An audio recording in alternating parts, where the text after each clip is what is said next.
Right now, again, we're replacing the air filter on a 2003 Chevy Trailblazer, and it's really quite simple. You just need to remove this cover, and to do that, there are 3 screws that you need to remove.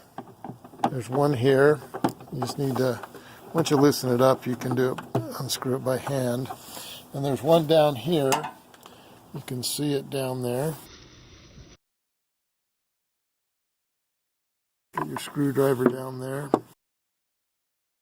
Very good to have a flashlight, and then you just go ahead and unscrew that.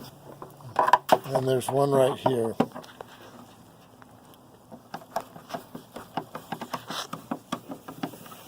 And just unscrew it by hand. 3 screws, you just kind of slide it out, and there you have one of the screws pop out. You want to put that back in. You don't want to lose your screws. Then you have the filter here.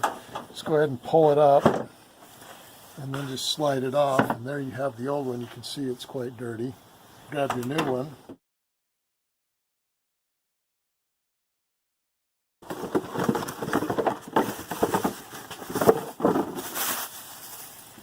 And then you want to put this, of course you have to put this end at the end of the filter, and then you just go ahead and slide it on here.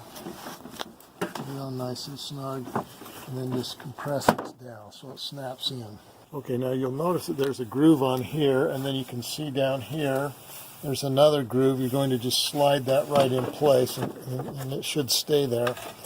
You then just go ahead and slide the cover on. Just go in nice and easy. And then you just go ahead and line up the screws and tighten them up. You've got the 3 screws, so you will tighten each one of them up. There's one here, and then there's one down here. You want to get them nice and snug, and I'll just show you where to put them. Then there's this third one right here. So you'll tighten all 3 screws, then you'll be all finished, and you've replaced the air filter, saved yourself probably $10, $15. And it only takes you about 10 minutes. So thanks for watching Big Al Repairs. Hopefully you'll subscribe. Thanks so much.